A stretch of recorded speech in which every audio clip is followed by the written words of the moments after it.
estamos de volta aqui com o Roda de Entrevista. Estamos com o empresário, jovem empresário Rafael Barbosa, que é diretor da Associação Nacional de Pesquisa e Desenvolvimento das Empresas Inovadoras. Portanto, estamos falando de inovação. Uma pergunta que ocorre com um leigo, que sou eu.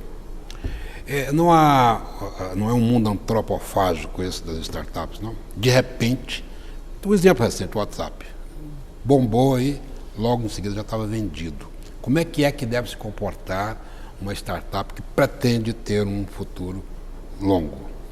Realmente, essa questão da antropofagia aí, ela acontece mesmo, como se diz no mercado, a fila anda muito rapidamente, está andando cada vez mais rapidamente, e as empresas estão se preparando, né, tentando acompanhar o passo da inovação. E realmente a questão é, quem não inovar realmente tem uma chance muito grande de sair do mercado, mesmo para as empresas já consolidadas. Agora, quanto à questão de uma startup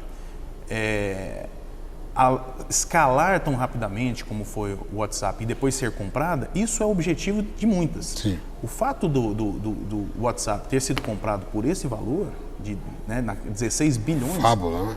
Uma fábula de dinheiro, é um motivo de alegria, um motivo Agora, de vitória. Rafael, por que tem esse valor tão elevado assim?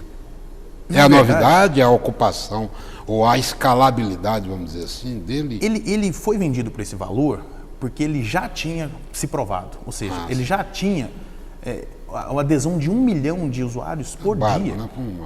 Então, no mundo. Então, ele já se provou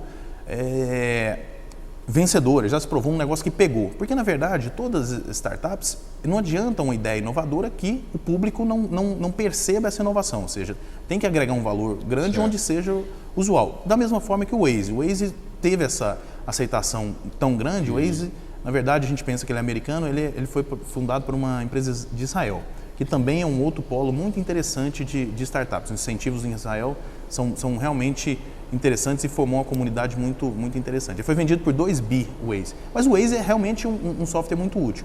E no caso do WhatsApp, há quem diga que ele foi comprado mais uma defesa, ou seja, o Facebook ele tinha um domínio tão grande que estava sendo ofuscado um pouco pelo Waze. Ele falou, deixa eu comprar o Waze antes que alguém compre, né? E o Google e o Facebook estão na disputa aí de domínio global, dos acessos das pessoas, né? Você mencionou os incentivos que existem em Israel. Então, eu gostaria de saber de você qual é a importância dessas políticas públicas para estimular a existência de startup, né? De que sonhos pessoais deixem de estar no papel e passem realmente a virar um próspero negócio. E, nesse sentido, quero aproveitar esse momento para que você dê a sua opinião sobre um projeto arrojado que o Chile, como política pública, lançou o Startup Chile, né, que pretende fazer daquele local um centro de inovação semelhante ao Vale do Silício. Quero ver o seu posicionamento diante dessas políticas públicas. Realmente, o poder público ele tem uma influência muito grande no direcionamento, né, da nossa economia e em que direção a gente toma. Isso a gente vê no agronegócio, em outros negócios que ele consegue no ramo automobilístico. E o que a gente vê nos Estados Unidos é uma tendência, acho que cultural, e aí isso reflete inclusive no Congresso, de incentivos às startups. Então a legislação lá é totalmente diferente, isso vale para o empreendedor e para o investidor. Existem isenções que são claras, né, de vantagem, porque a gente tem que entender que uma startup ela é uma empresa iniciante com incertezas ainda. Uma empresa iniciante ela já precisa, a gente compara na AGE, né, na Associação dos Jovens Empresários, como um bebê. Se o bebê nasce, você coloca ele na rua para sobreviver, ele terá dificuldades em sobreviver se você não tiver uma proteção. Quando ele ficar adulto, ele consegue progredir sozinho. A gente entende uma empresa iniciante dessa mesma forma. Uma startup que ela começa com um grau de incerteza muito grande, ela desafia o status quo, né, da forma que a gente interage, como foi o Facebook, como foi o WhatsApp. Então ela precisa ainda mais de incentivos. Nós temos incentivos aqui no Brasil, a FINEP é o órgão federal que cuida dessas, né, o órgão maior que cuida esses incentivos às empresas inovadoras. Ele é um órgão ligado ao MCTI, que é o Ministério de Ciência, Tecnologia e Inovação. Existem as FAPs, Fundações de Amparo pesquisas estaduais, aqui em Goiás nós temos a FAPEG, em São Paulo a gente tem a FAPESP. Existem alguns órgãos que incentivam, o próprio CNPq também, que tem alguns incentivos para empresas iniciantes. Mas ainda é muito tímido se a gente for comparar com alguns outros países. Eu estava recentemente conversando com o então secretário de Indústria e Comércio, Rafael Lousa, que é originário do nosso movimento empresarial, né, jovem empresário, sobre esse assunto. E aí a gente falou de um contexto um pouco mais amplo. Nós não temos no Centro-Oeste nenhuma aceleradora, que é uma aceleradora, um conceito de aceleradora, que é uma estrutura onde nós temos mentores para mentorar essas empresas startups está atraindo ali investidores também com recursos, com capital, para que comece a dar mais chance dessas empresas progredirem. Então a gente não tem essa estrutura no Centro-Oeste. A parte de incentivos via FAPEG ainda estão um pouco distantes, há um incentivo muito acadêmico ainda e não tão empresarial, como essa dinâmica, né, que existe no Vale do Silício. O movimento do Chile, Startup Chile, é uma referência, está levando algumas startups brasileiras para lá, é a melhor referência no hemisfério, na América Latina que a gente tem, então realmente é um exemplo. A iniciativa mais próxima que a gente tem aqui no Brasil é um programa do governo de Minas chamado CID, que também já levou algumas empresas goianas para lá, ele está no 2º ano. É um movimento que tem a real intenção, com a participação do governador do estado, de levar os cérebros do resto do país para lá. E Belo Horizonte acaba tendo um destaque realmente nesse ponto atualmente aqui no Brasil, copiando o modelo do Chile, da Startup Chile. Para complementar esse pensamento aí, como é que você vê o marco regulatório de inovação? Isso tem ajudado, tem contribuído para a expansão dessas startups, desse empreendedorismo ou não? Tem. Nós, pela ANPEI, nós estamos agora no Congresso, foi aprovada na Câmara, tem que passar pelo Senado ainda a questão da PEC 290, que é simbolizado como, faz parte do marco regulatório de inovação, assim como a PL 2711, que ela dá uma repassada no que nós temos de política de tecnologia e inovação no nosso país.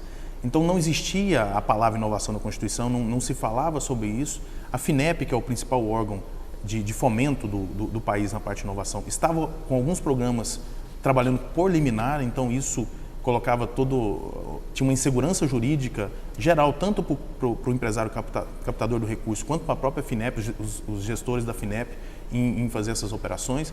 Então isso vai dar uma regulamentada, né, mais oficial desse tipo de operação. Mas o marco regulatório de inovação, só para ficar mais claro, ele não trata apenas de startups, ele trata o incentivo à inovação mesmo para empresas já consolidadas. Nós estamos falando aqui de empresas grandes como a própria Petrobras, Vale. Então ele cuida de todo o fomento que vai para projetos inovadores.